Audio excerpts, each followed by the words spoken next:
중국은 하나인데 유럽은 왜 하나가 아닐까요? 이런 의문이 생기더라고요. 지정학 공부를 하다 보니까. 그거 얘기하기 전에 우선 미국의 강 그림을 먼저 보고 갈게요. 미국이 굉장히 꿀땅이라는 걸 진짜 잘 보여주는 건데, 이게 강을 조금 과장되게 좀 그린 거고요. 이게 미시시피 강이죠. 이게 에팔레치아 산맥, 이게 로키 산맥. 지금 파란 게 산맥이에요. 산이에요. 여기서는 평야가 아니고. 그래서 에팔레치아 산맥에서 이렇게 싹싹싹싹 강이 높은 데서 낮은 데로 이렇게 흐르는 거죠. 양쪽으로. 여기가 높으니까 여기도, 여기가 로키 산맥이 이렇게 높으니까 이쪽으로 이렇게 흘러가서 바닷가로 가고 있는 거죠. 지금 또 이쪽으로 산이 있어서 이렇게 흐르고 있는 거고. 그래서 여기서도 쭉쭉쭉쭉쭉쭉 흘러서 여기까지 온다. 여기가 엄청 중요한 항구다. 여기를 찾자면은 여기에 모든 강을 다 갈 수 있다. 바다에서 갈 수 있는 유일한 곳이다. 여기가 굉장히 중요한 곳이다. 이 내용 알면 좋고요. 나중에 미국에 대해서 한번 얘기할 기회가 있을 거예요. 미국에 대해서 얘기하고 싶은 이 재밌는 얘기 많이 할 수 있을 것 같아요. 절대 애우는 게 아닙니다. 애워서는 안 돼요. 미국이 이렇게 굉장히 강이 너무 좋게 돼 있다.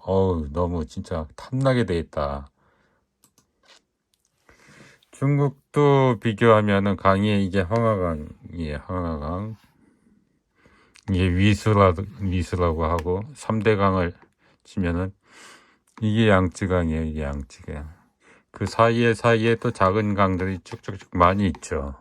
근데 이게 큰 강이 만나지 않는데 이거를 수양제가 운하를 뚫는 거를 시작해가지고 이렇게 연결하고 이게 뭐 여러 번 했어요.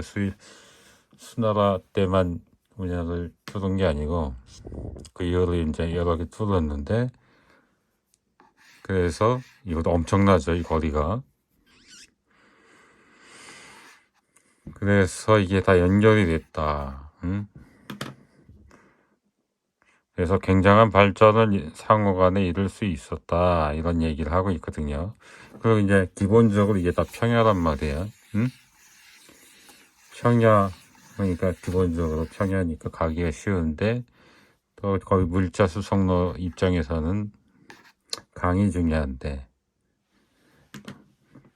그 강을 또 연결을 시켰다. 근데 미국 봐봐요.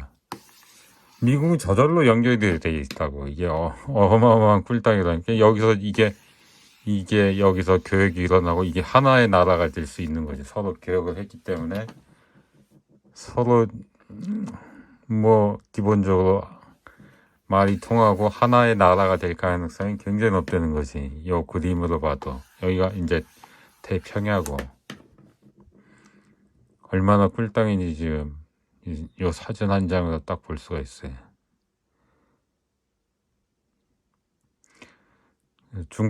중국보다 훨씬 좋죠, 아까 그게. 네, 중국은 또 그 약간의 약점을 또 운하를 뚫어서 굉장히 좋게 만들었다. 이게 이제 지금 시대로 말하면 이거예요. 우리나라 고속도로 봐봐요. 난 우리나라 고속도로가 너무 많은 것 같은데 이 역할을, 또 이 지하철도 너무 많죠. 이 역할을 했다는 거예요, 이게. 지금의 이게 예전에 이거다. 나라의 발전과 서로 교류가 있으려면 이런 게 있어야 되잖아요. 이거를 미국은 태초부터 있었다. 독립했을 때부터. 얼마나 꿀땅입니까, 진짜. 이런 게 있었다. 옛날에 우리나라 없어요. 우리나라는 서로 연결되어 있는 거 없잖아요, 우리는 강이. 그래서 수도권만 발전을 했구나. 또 그런 생각까지 하게 되네. 이거에 비해서 또 이게 비교 그림으로 또 오스트레일리아를 보면, 오스트레일리아에도 섬나라이기 때문에 강대국이 돼야 되는데 지금 뭐 웬만하면 다 사막이고, 남해 기선을 지나가는데, 북해 기선을 지나가는데 거기는 웬만하면 사막이다 이렇게 얘기를 들은 것 같은데, 더 확실한 공부해가지고 확실한 내용 알게 되면 또 다시 말씀드리고요. 지금 여기 평연이 있는데 강이 딸랑 2개밖에 없다. 여기나 조금 뭐 크게 되면 크게 되는 건데 좀 한계가 있다. 기본적으로 섬에 살고 정확한 내용은 모르겠지만 하여튼 미국하고 중국에 비하면 강의 그것이 차이가 많이 난다. 그다음 유럽은 왜 하나가 아닌가?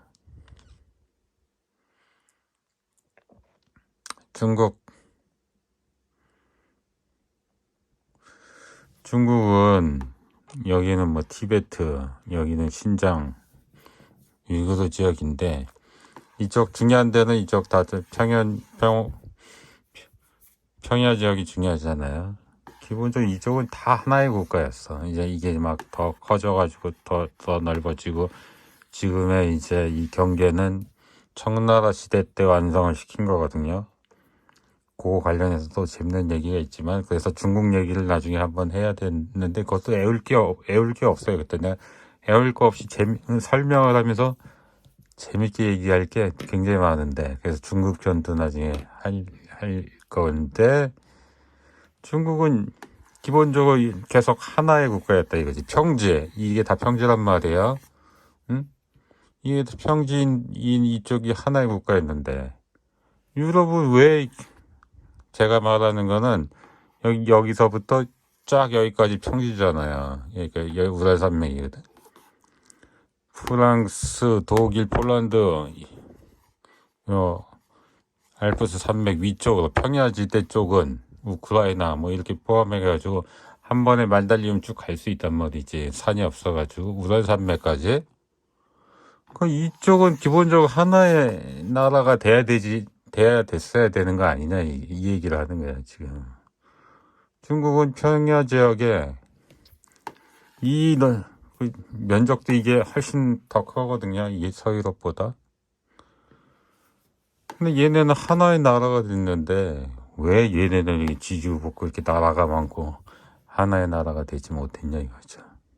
여기에 대해서 설명을 할 건데 근데 유럽이 하나의 나라가 되지 못한 거에 대해서 우선 설명하기 전에 어떻게 중국은 하나의 나라가 됐느냐 이게 정상이거든요. 이거부터 설명을 해야 돼. 중국의 역사를 보면은 이건 뭐 진나라 때 이제 통일을 하는 거죠. 이제 제대로 된 역사는 여기서도 시작한다고. 진나라 진시황 때 전환, 후한, 그다음에 뭐 또 이렇게 뭐 분열이 있었고 당나라, 송나라, 북송, 남송, 그다음에 금나라 있었고 이게 아마 요나라인 것 같아요. 그냥 원나라 있었고 명나라, 청나라, 지금의 나라. 중국도 이때의 이후로 이게 굉장히 바뀌거든요, 사실은. 청나라가 이렇게 굉장히 그거에 대해서는 나중에 말씀드리겠습니다. 이것도 재밌는 얘기가 있는데 전까지는 유목민족한테 엄청 괴롭힘을 당했는데 이상하게 이 청나라 이후 유목민족에로부터 괴롭힘을 받지를 않았어요. 그 이유가 있어. 재밌는 이유가 있는데 그건 중국 설명할 때 말씀드리겠습니다. 기본적으로 그래서 이렇게 통일 국가가 많았다고요. 이게 뭐 요나라 북숙성 뭐 이럴 때도 기본적으로 2개 나라 남북쪽 이렇게 2개 나라 하나의 나라 기본적으로 이렇게 분열된 시기는 많지 않았다. 분열되기도 했지만 다시 바로 합쳐지고 분열되고 합쳐지고 기본적으로 마지막에는 여기서는 완전히 이때 이후로 완전히 탄탄해지는 거거든요. 이때 완전히 틀려져요. 중국이란 나라가. 내가 볼 때는 완전히 이후로는 분열될 수가 없는 뭐 약간 그런 성질의 것으로 바뀌는데, 중국이 이렇게 하나가 됐는데, 하나가 되는 게 정상인데 왜 하나가 되느냐, 그거를 설명을 할게요. 이제 이론적으로 설명을 할 건데, 이게 한 칸이 이제 나라예요. 그래서 이거 중국이라고 치고 25개 나라가 있다고 치는 거죠. 그러면은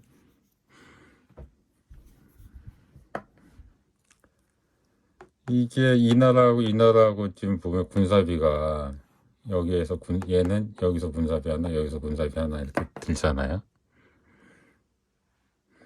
그래서 이쪽에 하나 하는 군사비는 1이라고 치자고요.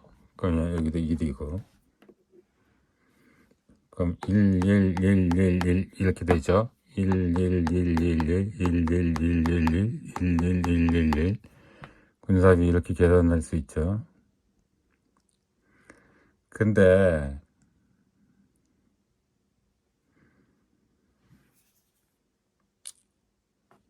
요거는 두 번을 카운트를 해야 돼. 여긴 두 개의 선이 있다고 쳐야 된다고. 왜냐면 이쪽 애들이 군사비도 들어가지만 이쪽에도 군사비가 들어가면 두 개씩 들어간다고 쳐야 돼. 두 개씩. 다음 그림에서 보면은 두 개씩 들어가기 때문에 군사비를 합치면은 하나 5잖아요. 두 칸이 들어가기 때문에 10이란 말이에요. 여기도 마찬가지 10. 그러면 요 안에 있는 거 가로는 40이 합치면은, 세로 안에 있는 거 합치면은 또 40이고, 둘레를 합치면은 5니까 20이에요. 그 합치면 100 나오지. 나라가 25개 있을 때 군사비가 100이 나와요. 근데 나라가 다 통일돼 버렸어. 그럼 군사비는 요것만 남잖아요. 그럼 20밖에 안 돼.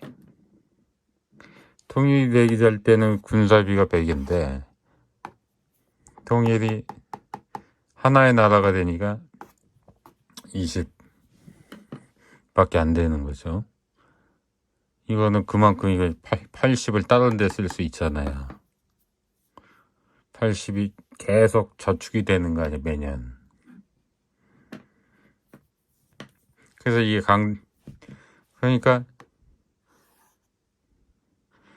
나라가 분열된 것보다 이렇게 합친 게 군사비만 단순히 비교해도 하나로 될 가능성이 높다라는 걸 보여주죠. 하나로 되면 굉장히 좋다.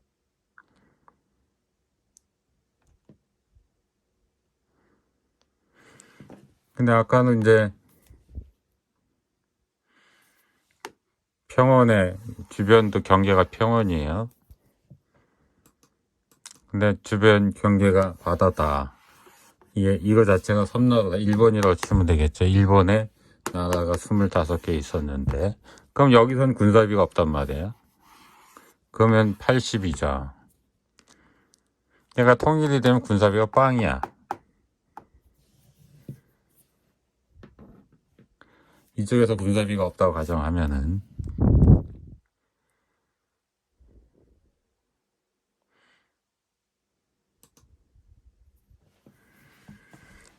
이제 그거는 이제 군사비가 굉장히 적어진다라는 거로 하나로 통일될 가능성이 높겠구나라고 이제 하는 건데, 이제 또 직접적으로 한번 생각을 해보면 A 나라고 B 나라가 있다고 치고 군사비로 얘는 하나에서 4를 친다고 쓰고 있다고, GDP 10%를 쓰고 있다고 가정을 하고, B라는 나라가 갑자기 그냥 예를 들면 독일이라고 쳐봐요. 독일이 갑자기 막 뭐 조직 체계 뭐 이런 거에 대한 개선이 있고, 비스마르크 같은 사람이 나타나고 막 그러다 보니까 갑자기 나라가 부강해졌어. 과학 발전도 갑자기 막 일어나고.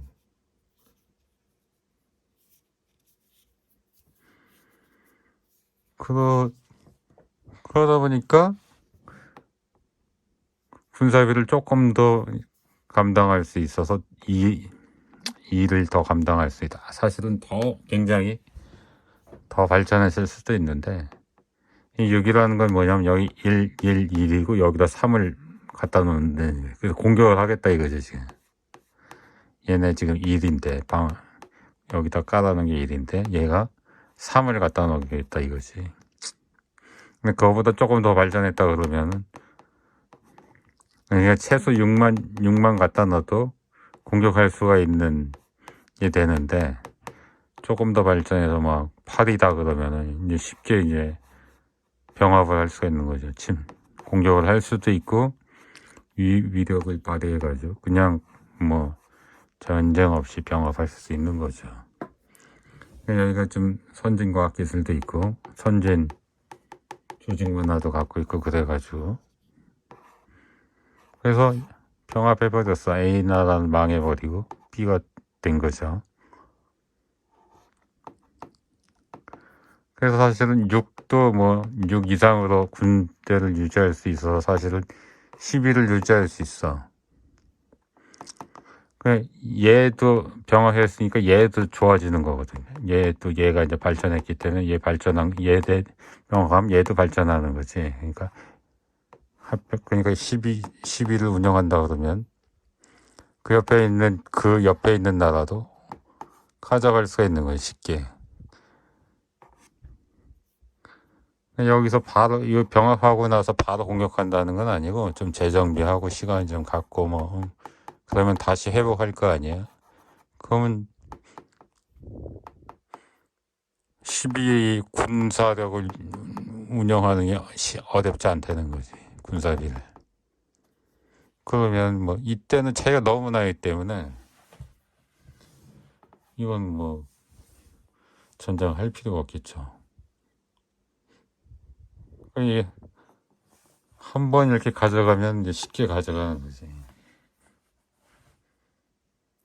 군사력 차이가 난다면. 그러면은 다른 나라에서도 이런 소식을 들을 거 아니야? 여기 밑에 있는 거는 이게 설명을 하는 거예요. 나라는 요 3개만 샘플 난 거고, 요거는 위에 설명을 하기 위해서 있는 거고, 요거는 그냥 설명 자료일 뿐이고, 얘가 또 먹는다? 그럼 다른 나라에서 소문 들으면 난리 날 거 아니에요? 그럼 다른 나라도 뭐 힘을 합치든 뭐 어떻게 할 거야. 삼국지의 모습이 나타나는 거예요. 삼국지의 모습이.